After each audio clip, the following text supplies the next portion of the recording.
morning, Quadcopter 101 here. Before we get started, let's get the shout-outs out of the way. Today's shout-out goes to Samuel Lopez and Herb Flying High. Both were the first to say first in one of my recent videos, and thus wins a shout-out. So what do I got for you today? Looking at this thing here, you'll say, why, that looks very similar to another popular drone already out there, which I won't mention. But yeah, it sure does. This, though, is the SeaFly Dream. What is the SeaFly Dream? It is a little GPS GLONASS quadcopter. It's a travel quadcopter. In fact, it has a slogan, and I'm going to say the slogan right now because SeaFly asked me to. And that slogan is, take your dream around the world. It's meant to be a travel quadcopter, in effect, okay? Something that you take with you and fly while on vacation. Now, that being said, you know, it's a brushless slow motor quadcopter.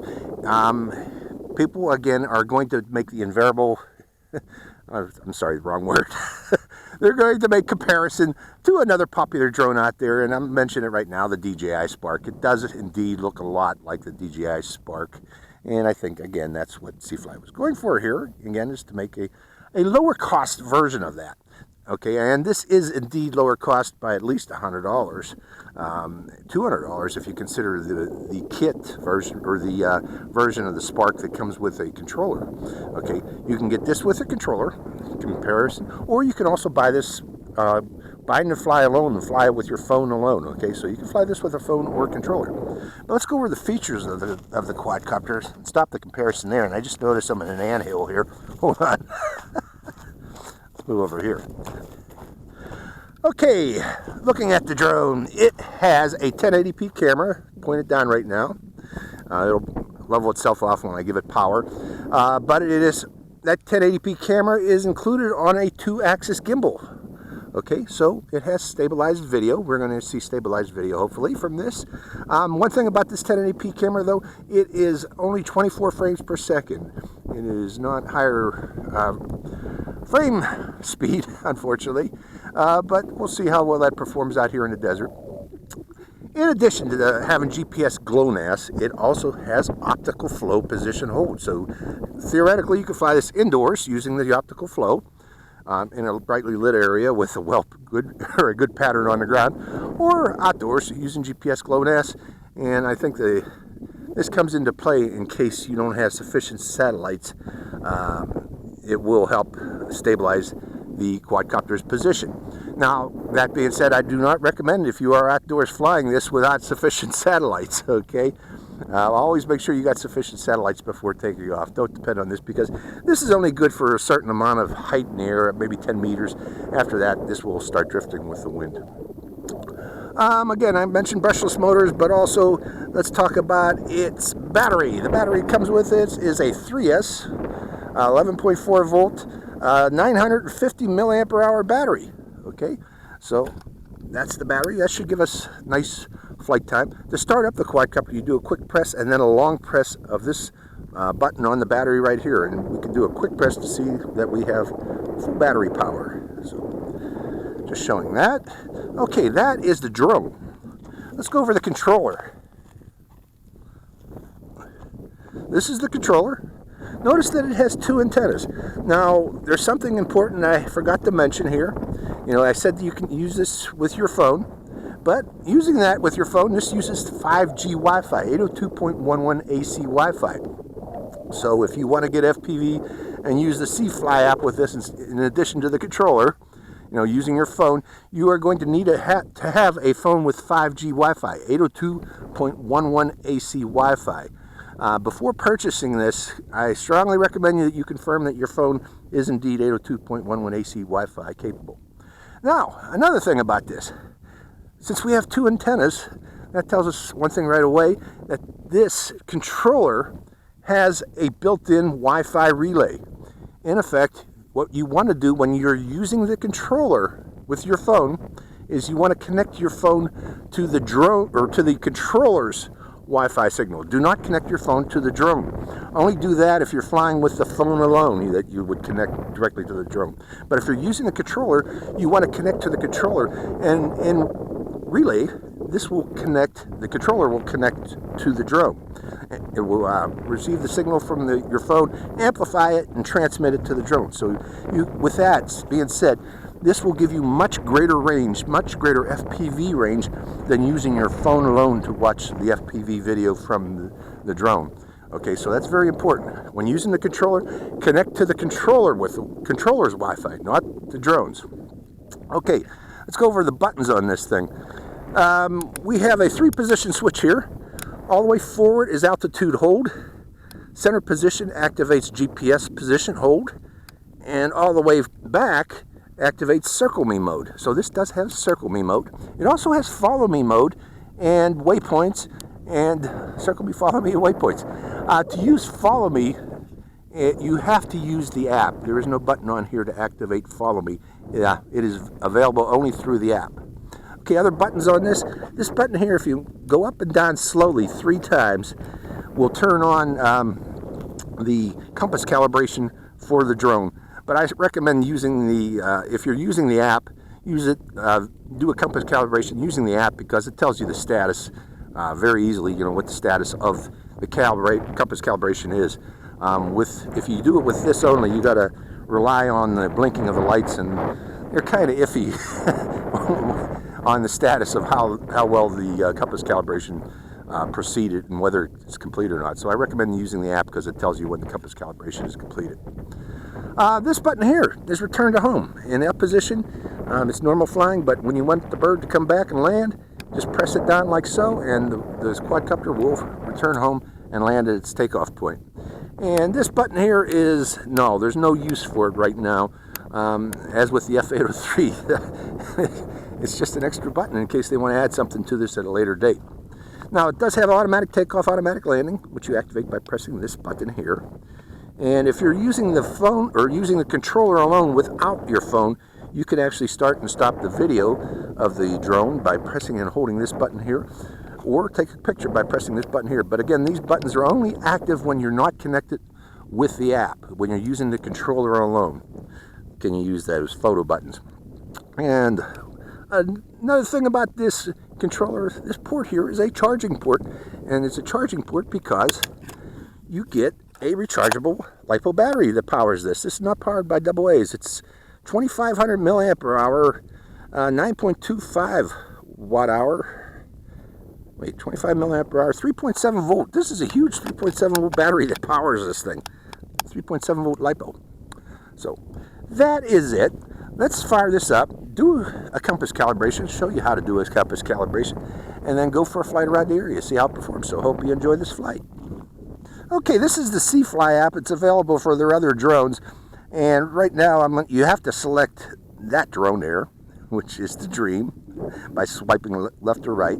Then I'm going to hit Start Flying. Now again, my phone is connected to the controller. I did not connect the Wi-Fi to the drone. I connected to the controller, and the controller knows to connect to the quadcopter. And in fact, it tells you that the drone is under remote controller control in the app. Although we do have some control features that we can do with the app, like the compass calibration.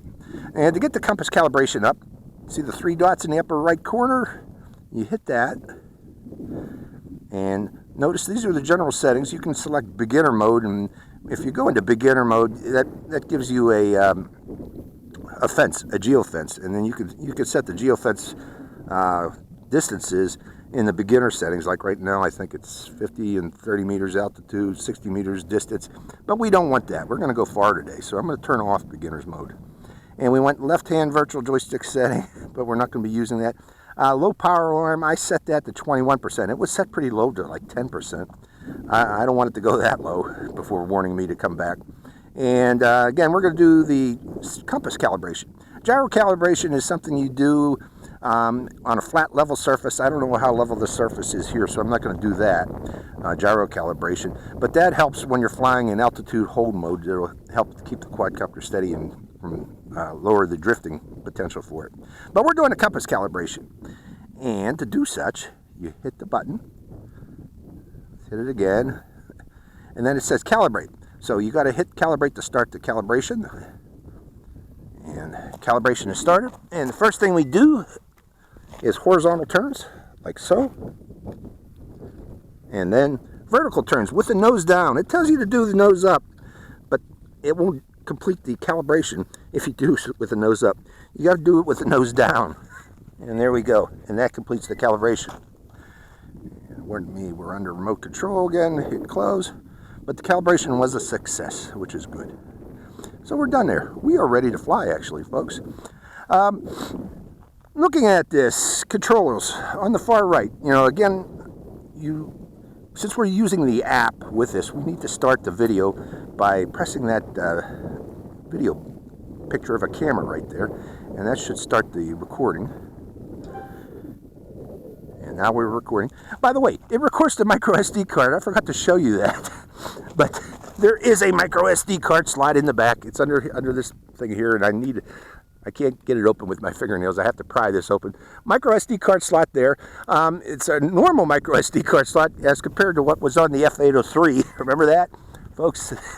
That micro card slot on the F803 was very difficult to get the micro SD card properly seated. Now we got our normal micro SD card slot, so we're good there. So we are good to go. I started the video recording. To start the motors, we do down and out. Motors are started, and to take off, we're going to do the automatic takeoff button. Whoa, switch to position hold, and then do the automatic takeoff button. Okay, automatic takeoff. And I guess you didn't need to start the motors, just hit the automatic takeoff button. Okay, I just did the automatic takeoff. Let's take it up a bit higher. Now the camera is pointed at the ground. Oh no, it's pointed right there, I see. Let me get in the picture and say, how do you like my shirt today, folks? Let's yaw it this way. I got the sun in my face. But right now, I'm looking at gimbal probably could be balanced a bit more, so we're going to lower it a bit. It's tilted a bit, and I probably need to do that gyro, or not gyro calibration. Yeah, gyro calibration, that's it. So let's land it on the pad, find a flat level surface and do that calibration. There we go. So we are going to do that gyro calibration because it is off. Okay, I found the problem here. When you start up this drone, you want to put it on a surface that won't obstruct the gimbal. The camera gimbal will go through a sequence there to figure out level position, and when it was on my landing pad there, it was sunk into the landing pad and was preventing the gimbal from doing such. But anyways, we should be good to go. Starting the camera again. Let's get the video recording. That should do it. And starting the quadcopter, getting it off the ground, automatic takeoff.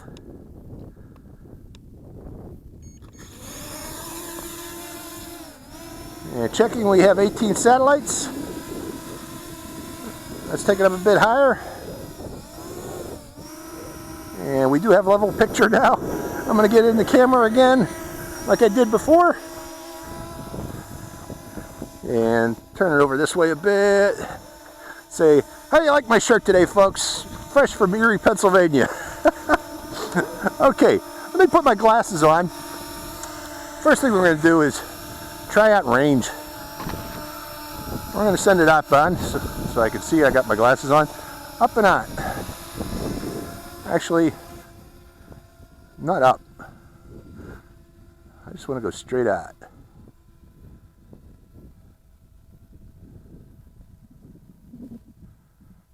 Going up a bit higher. And the signal looks pretty darn good here. Let me pop it right there. I got to apologize. We got quite a hazy day today because of fires. It's hot out here in the desert, and there's fires all around the area. But looking at it, it's holding its position. No, it's not holding its position. It's going. Let's see if I can get it to come back to me. It's not holding its position because it's in altitude hold mode. There, position hold mode. Now will it be holding its position? Yes, it is holding its position now. So that's a thing here, folks. This switch here, be careful because you can lose orientation or might accidentally send this up and out while being in altitude hold mode. You want to be in position hold mode. So that's the first mistake I made on this, just making sure you understand. Others will probably make the same mistake. But right now I'm looking at my screen and I got excellent FPV. Excellent FPV coming from this quadcopter. How far out are we? Hold it. Let me plop it there. I can still see it. I want to make sure I maintain view on it. But we're 200 meters out, okay? It's advertised 200 meter FPV range, but we're going further. Let's go further out, pushing forward.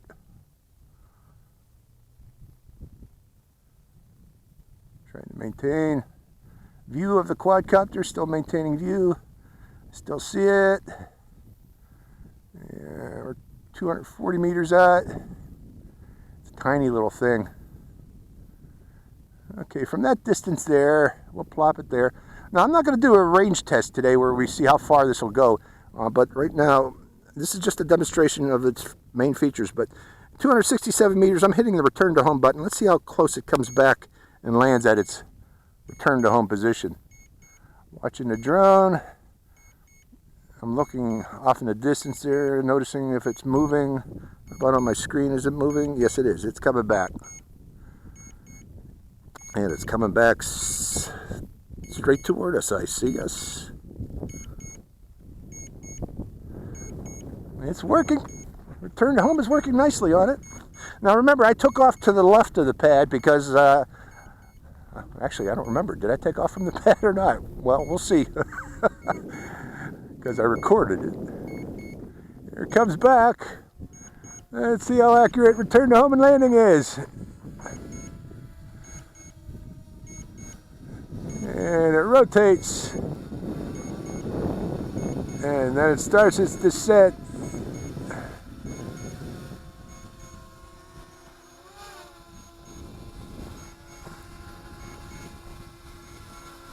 Where is it going to land? I'd say about 2 meters away from where it took off. So, okay, turn off, return to home. Let's put it, I'm going to put it back on the pad. And let me start that video, make sure we got that video recorded.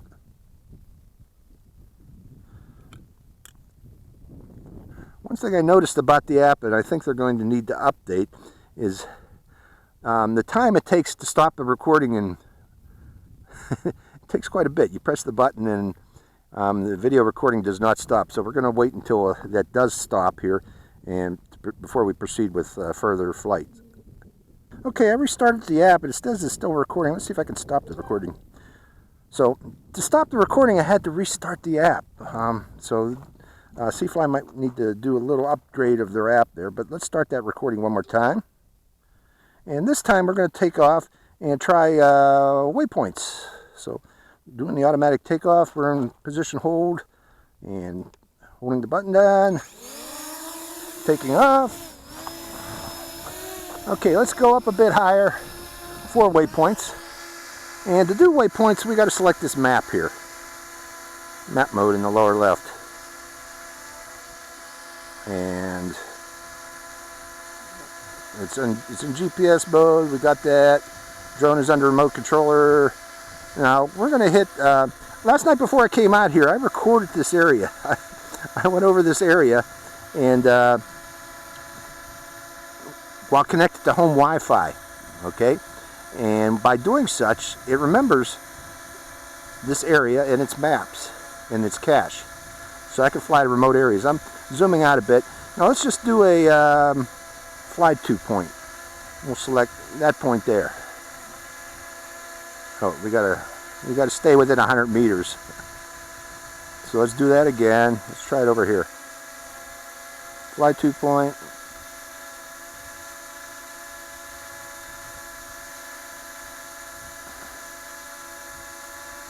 Let's just fly a circle around ourselves. How's that? And then we hit start. And hit OK. And let's see if it does the route. There it goes. Now it can only go out to about 100 meters. It's restricted in its distance to do these waypoint flying. But right now it's going out to the first waypoint, which is number 2. And what's it do once it gets there? Let's find out. It's reaching number 2.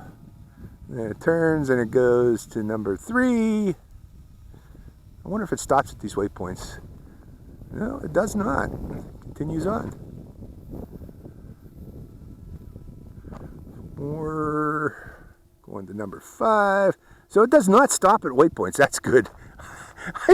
I see other people do this, you know, or other companies do this waypoint, and then their drones stop at each waypoint and stay there for about 3 seconds, and you go, oh, what the hey, you know, continue on. You want to do it. This one does continue on. It's going to the next waypoint. So that's waypoint flying, and right there it should stop. And let's bring it back down from there. And bring it back over this, because the next thing I want to try is, of course, you want to see follow me, don't you? Let's plop it right. Coming down, coming down, coming down. And from there, go up a bit higher. I'm going back to camera mode, camera view, if it will. Hold on, folks. Yeah, the app seems to be frozen again, so we're going to land it again so I don't waste battery power messing with the app.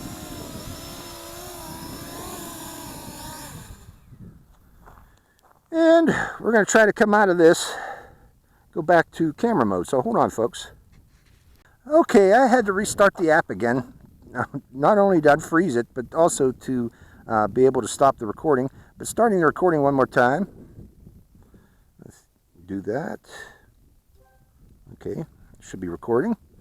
Now this time, we're going to take to the air and try its follow me mode. So let's start the motor. Let's do manual takeoff this time. We're in position hold. Manual motor takeoff. Throttle increase. See if it's holding its position, and it is. Getting back into the picture again because we're going to go again to follow me. Now for follow me to work, it's going to follow my phone, my GPS, the GPS in my phone. So what we're going to do is we got to go into the app to get follow me to work. See the position in the upper portion of the app? Click position and then click track.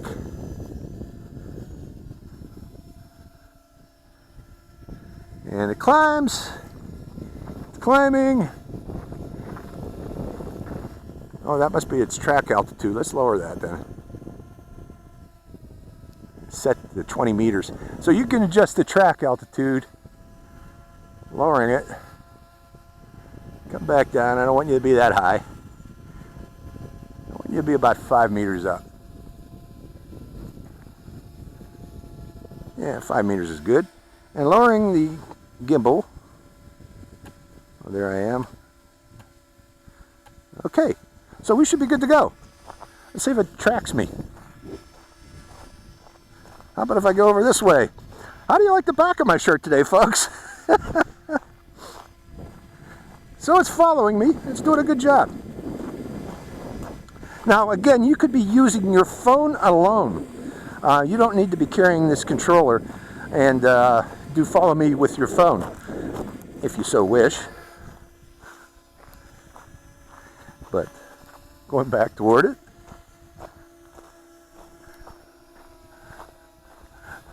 It doesn't like me turning, but there, it's regained me. Let's see if I can pick up a little speed on it. Trying to get out of its view and watching for rattlesnakes at the same time. Okay, so that's follow me. Follow me does work. You have to adjust the altitude with the slider bar on the left. Okay, and let's come out of follow me now. And stopping. Let's hit, well, we can use, let's hit position. Let's go back to position. Track, position. Drone is under remote control. Please do not instruct this operation. Okay, well, can I do it with using the switch on my controller? What I want to do is do orbit mode. And right now it's not coming out of it. Let's try position, altitude. Okay, it's not position. Okay, let's see if I can do circle me now. Okay, remember this button here is for circle me. Let's see if it does it. Actually, I don't know what it's turning to position. Seems to be just rotating there. So I guess you got to adjust the rotation. So I'm going to push out and see if that'll set a radius. And going up a bit higher too. So the way it does circle me is once you activate it, it just circles and rotates in position. But you can adjust the radius of the rotation by pulling out, pushing down on the stick. And right now it's saying we're 10% battery power. I can't believe that's true, but let's find out. Let's stop the circle me. Go back to position mode. And let's turn the drone so its butt end is toward me. That doesn't show it there. But it says 10% battery power, so I'm going to land it. So that was circle me. And let's stop the video, and I'm going to have to probably restart this app again to stop the video. So again, SeaFly, you need to update this app. So let's see how much power we got on this thing. Quick press. So it's probably true, 10% power. We're going to call it quits there and turn off the drone. No, we're not going to turn off the drone. No. Why? Because we got to stop this app. We got to stop the video recording. Okay, I restarted the app and stopped the video. And indeed, it's still saying it's 10% remaining battery power. And what I'm going to do is I'm going to turn off the drone right now. It made a snapping sound. But I'm going to do a quick press, and yes, we are out of battery. So that's its flight time there. It made it down to 10%. I thought it would do an automatic landing when it would get down to that type of power range, but it did not. It was still flying. So that's another thing that might need updated. It didn't seem to do an automatic return to home and landing on low battery power. And I thought it does have that feature. So that's the first flight of this thing. I'm going to do other flights. I'm planning to do more flights using the phone alone and possibly a long distance flight to see what the range is. There's another area I like to fly for long distance flying because it makes it easier to find in case something happens than out here in the desert. Out here in this portion of the desert, it's hard to find things because they get hidden in bushes, behind bushes. But this other place that I fly is just a dry lake bed, and it's hard to miss something, especially red, sitting out in the middle of that lake bed. So I hope you enjoyed this flight, first flight of the dream. This is Quadcopter 101. Look at that little ant there, Quadcopter 101, signing out.